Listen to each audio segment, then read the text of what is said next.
बच्चों आपका स्वागत है हमारे YouTube चैनल ट्रिनिटी मैथ में। आज हम पढ़ने वाले हैं गुणनखंड ज्ञात करना और आपको गुणनखंड में इस तरीके से बता दूंगा कि इसके बाद आपको लाइफ टाइम कभी भी दिक्कत होने वाली नहीं है। और बेसिकली ये जो गुणनखंड टॉपिक है 8th 9th 10th कोई भी सिलेबस हो हर एग्जाम में आता है गुणनखंड ज्ञात करना। तो आज हम सीखेंगे गुणनखंड हम कैसे ज्ञात करते हैं। ये टॉपिक आप लोगों को मैं बहुत आसान तरीके से समझा दूंगा। तो क्वेश्चन हमारा क्या लिखा है, लिखा 4x² + 5x - 6 हमको निकालना है इसका गुणनखंड। तो गुणनखंड ज्ञात करने के लिए हम बेसिकली करेंगे क्या, तो यहाँ पर जो ये पूरा जो समीकरण लिखा है ये लिखा है द्विघात। अब यहाँ पर बराबर में जीरो नहीं है, बराबर में जीरो नहीं है, इसका मतलब ये समीकरण नहीं लिखा है। लिखा क्या है, द्विघात बहुपद है। क्या है, द्विघात बहुपद है। तो अब जो हम यहाँ पर लिखे हैं क्वेश्चन, इसका हमको निकालना है गुणनखंड। तो यहाँ पर लास्ट में कौन सा अंक है, लास्ट में अंक है 6।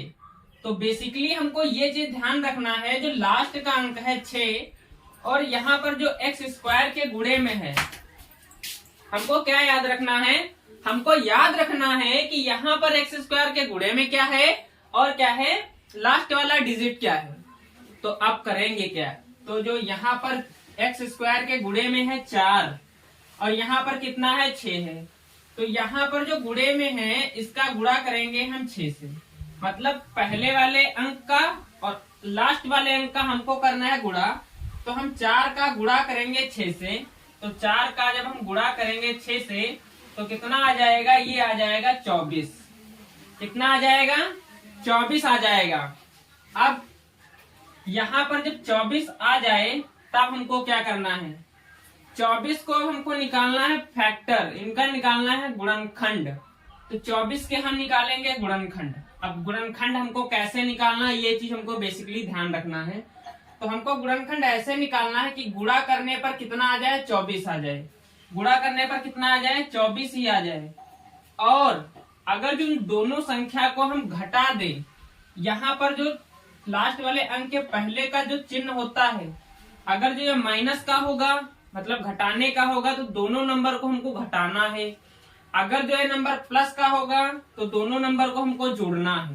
क्या करना है, अगर जो माइनस का चिन्ह ना होके प्लस का हो तो दोनों संख्याओं को हम जोड़ेंगे। अगर जो ये माइनस का है तो घटाएंगे। यही बेसिकली हमको करना है। घटाने पर कितना आना चाहिए, हमेशा बीच वाला अंक हमको डिजिट मिल जाना चाहिए। कितना मिल जाना चाहिए, बीच वाला मिल जाना चाहिए। तो 24 को हम कैसे लिखे कि बीच वाला मिल जाए, तो जब हम 24 के फैक्टर निकालेंगे तो एक फैक्टर हमको मिलेगा 8 × 3, 8 × 24 बन गए। अब 8 और 3 को हमको क्या लिखना है, इस तरीके से लिखना है कि कितना आ जाए, 5 आ जाए। तो आप एक चीज सोचिए, यहाँ पर 8 ये प्लस का ये प्लस का, तो ये 8 3 कितने हो जाएंगे, 11 हो जाएंगे। मतलब यहाँ पर सही नहीं है। हमको चिन्ह किसका लगा, माइनस का। घटाने पर आना चाहिए, बीच वाला आना चाहिए। ये चीज हमको ध्यान रखना। अब एक चीज बताइए, अगर जो हम माइनस का 8 लिख लें और ये माइनस का 3 लिख ले तब कितना हो जाएगा, ये बन जाएगा माइनस का 11। तब भी नहीं आएगा, आएगा नहीं आएगा। मैं आप लोगों को बहुत बेसिक से समझा रहा हूँ और आप लोगों को उम्मीद है इसके बाद आपको गुणनखंड पढ़ने की जरूरत ही नहीं पड़ेगी। इस कदर से मैं आप लोगों को समझा दूंगा।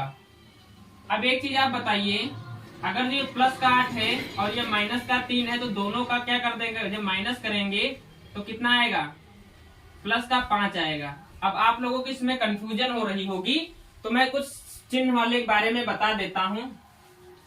अगर जो हम प्लस से प्लस में जोड़ते हैं, दोनों क्या है, प्लस के हैं। अगर जो हम जोड़ेंगे तो क्या आएगा, प्लस का आएगा। क्या आएगा, जोड़ने पर प्लस का ही आएगा। और दोनों संख्या को क्या कर लेना, हमको जोड़ लेना है।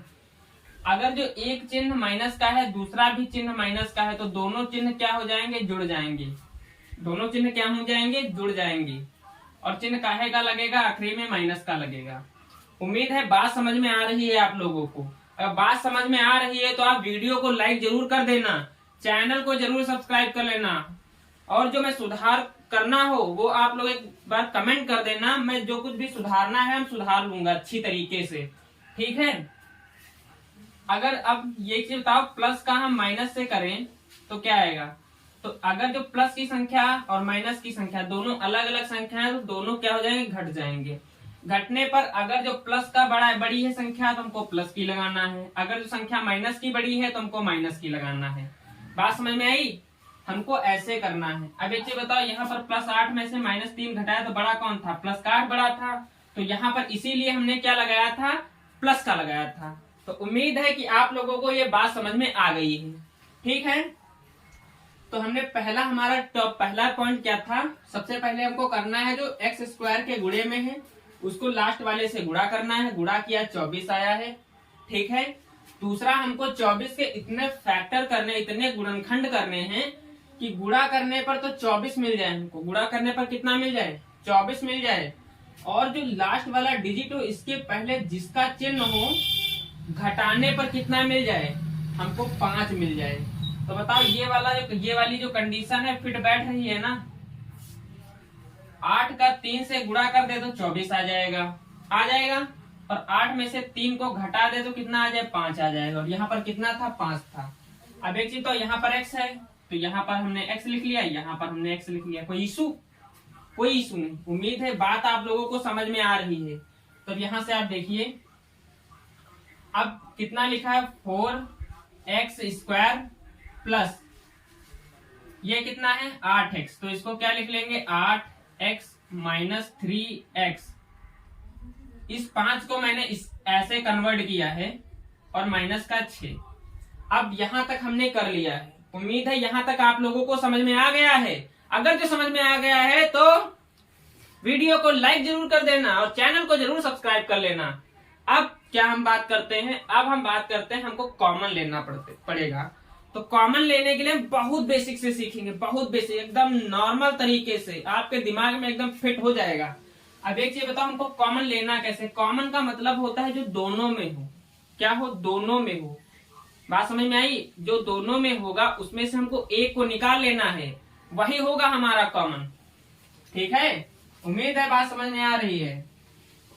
अब यहाँ पर सोच के देखो, 4 को हम क्या लिख सकते हैं, 4 के जब वो गुणनखंड करेंगे तो 4 के कर लो तो 2 दूनी 4 और 2 करने 2। तो यहाँ पर कितना आएगा।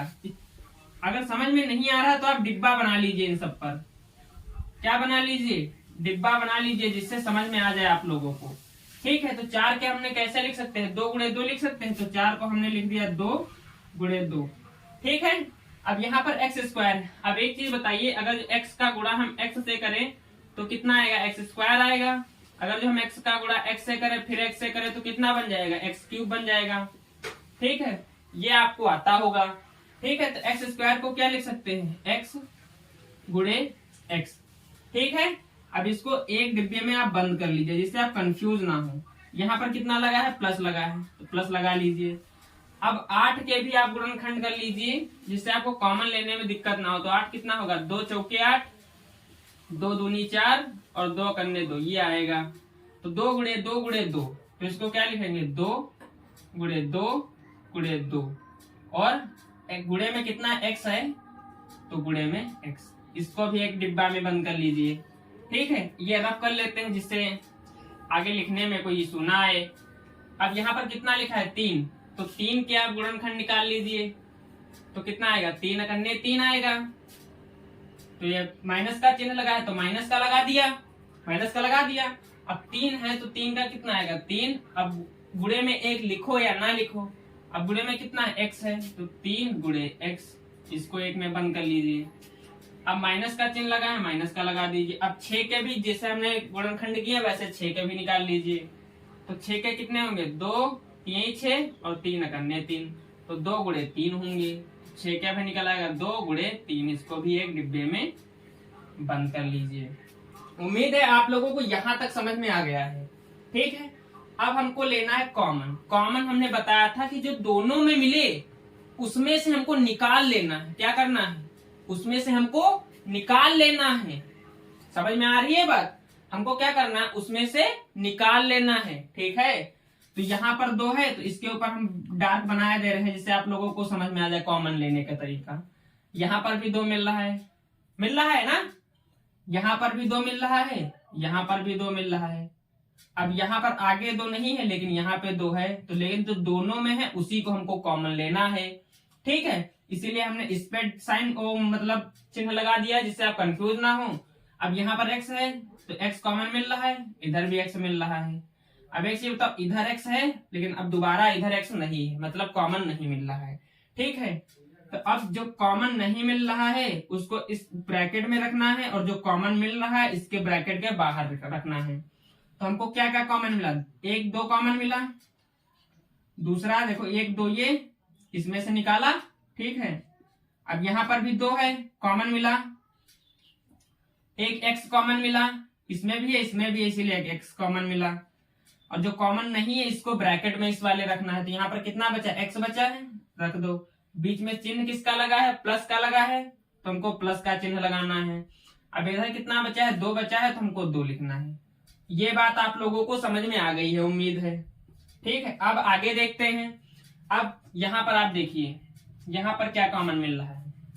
ठीक है, तो आप एक चीज देखिए, यहाँ पर किसका चिन्ह लगा है, माइनस का लगा है, यहाँ पर भी माइनस का लगा है, ये भी चिन्ह माइनस का है और ये भी चिन्ह माइनस का है, इधर भी है माइनस का, इधर भी। इसका मतलब है जो माइनस का चिन्ह है वो हमको मिल रहा है कॉमन, दोनों में है, इसमें भी है इसमें भी, और जो दोनों में होता है उसी को हमको कॉमन लेना है। ये चीज आप ध्यान रखना। तो यहाँ पर हमने हम लगा दिया माइनस, क्या लगा दिया, माइनस लगा दिया। अब और क्या कॉमन मिल रहा है, यहाँ पर 3 है, हाँ है, इस वाले में 3 है, हाँ है, मतलब इसमें से 3 और इसमें से 3 कॉमन मिल रहे हैं। इसमें भी 3 है इसमें भी 3 है, इसीलिए कॉमन है। अब यहाँ पर x है, इसमें x नहीं है, कॉमन नहीं है। इसमें 2 है लेकिन इसमें 2 नहीं है, मतलब कॉमन नहीं है। जो दोनों में होगा उसी को हमको निकालना है। तो यहाँ पर कितना है, 3 है, तो 3 को बाहर कर लो। 3 को क्या कर ले, बाहर कर ले। अब जब हमने 3 को बाहर लिख लिया है तो जो कॉमन नहीं मिल रहा है उसको आप एक ब्रैकेट में लिख लीजिए। ठीक है, अब यहाँ पर क्या कॉमन नहीं मिल, x कॉमन नहीं मिल रहा है, x को लिख लीजिए। और क्या कॉमन नहीं मिल रहा, 2 नहीं मिल रहा। अब माइनस को हमने कॉमन ले लिया था तो यहाँ पर प्लस का 2 बचेगा, माइनस का नहीं बचेगा, ये भी आपको ध्यान रखना है। तो यहाँ पर क्या बचा, प्लस का 2 बचा। ठीक है, तो ऐसे हम निकालते हैं क्या, गुणनखंड। कैसे निकालते हैं, जिस तरीके से हमने निकाला मैंने आपको स्टेप बाय स्टेप बताया, बहुत ही बेसिक में जाके, जिसे एक छोटे से छोटे बच्चे को भी समझ में आ जाए, उस तरीके से हमने बताया है आप लोगों को। अगर जो वीडियो पसंद आ रहा हो तो आप लाइक जरूर कर देना और चैनल को जरूर सब्सक्राइब कर लेना। इसी तरीके के वीडियो देखने के लिए एक बार प्यारा सा कमेंट कर देना। आपको जिस टॉपिक पर वीडियो चाहिए मैं उस टॉपिक पर वीडियो बनाऊंगा और बहुत ही आसान तरीके से आप लोगों को समझाऊंगा। ठीक है, अब एक चीज देखिए, 2 का गुणा 2 से करिए कितना होगा, 4 होगा, और 4 का गुणा x से करेंगे तो कितना बन जाएगा, 4x बन जाएगा। और ब्रैकेट में कितना था, x प्लस 2, यहाँ पर माइनस लगा दो, 3 है, ब्रैकेट में कितना है, x प्लस 2। यहाँ तक आप लोगों को बात समझ में आ गई है। अब एक चीज जरा सोच के बताइए, सोच के बताना, यहाँ पर भी x प्लस 2 है और यहाँ पर भी x प्लस 2 है ना। अब जब दोनों x प्लस 2 हैं, इसमें भी x प्लस 2 है इसमें भी x प्लस 2 है, तो दोनों एक जैसे हैं। एक जैसे हैं मतलब इन दोनों को हम कॉमन ले लेंगे। क्या कर लेंगे, कॉमन ले लेंगे। तो जो कॉमन लेंगे उसको लिख लीजिए। तो हमने ले लिया x प्लस 2 को कॉमन ले लिया। ठीक है, अब ये कॉमन दोनों नहीं है, 4x इसमें है और माइनस का 3 इसमें है, तो ये कहाँ कॉमन है, दोनों में जो सेम होगा वही कॉमन होगा, और जो दोनों में सेम नहीं होगा वो कैसे भैया कॉमन होगा। बात समझ में आ रही है ना आप लोगों को, उम्मीद है बात समझ में आ रही है। यहाँ पर 4x है तो हम क्या लिखेंगे, अब जो कॉमन नहीं होता इसको एक ब्रैकेट में लिख लेंगे, तो आ जाएगा 4x और माइनस का 3। हम इस तरीके से निकालते हैं गुणनखंड। जब इसका हमने गुणनखंड निकाला तो x प्लस 2 आया और 4x माइनस 3 आया। ठीक है, जैसे हम नंबर का गुणनखंड हमने निकाला था वही समझ लो, जब इसका हम गुणनखंड निकालेंगे तो ऐसा आएगा। यहाँ पर क्योंकि x जो है वो क्या है, चर है, हमारे क्या है, चर है, और ये एक बहुपद लिखा है। क्या लिखा है, बहुपद लिखा है, इसीलिए यहाँ पर x का मान निकल के नहीं आया है। क्योंकि अगर जो बहुपद ना होता तो इसके बराबर में 0 होता। अगर बराबर में इसके इस समीकरण के इस क्वेश्चन के 0 नहीं है, इसका मतलब ये क्या है? बहुपद है। क्या है भैया? बहुपद है। अगर जो इसी के बराबर में हम 0 लिख देते तो ये बन जाता क्या भैया? समीकरण बन जाता। तो उम्मीद है मैंने आप लोगों को जो गुणनखंड बताया है आप लोगों को बहुत आसान तरीके से, बहुत ही आसानी से समझ में आ गया है। अगर जो आपको मेरा पढ़ाया हुआ जो गुणनखंड हमने पढ़ाया है आप लोगों को समझ में आया हो तो आपका ये बस एक काम है, आप मेरे वीडियो को लाइक जरूर कीजिएगा और चैनल को जरूर सब्सक्राइब कर लेना और बेल आइकन जरूर प्रेस कर देना, जिससे आने वाले वीडियोस के नोटिफिकेशन आप लोगों को मिलते रहें। थैंक यू दोस्तों, मिलते हैं आपको नेक्स्ट वीडियो में नेक्स्ट टॉपिक के साथ।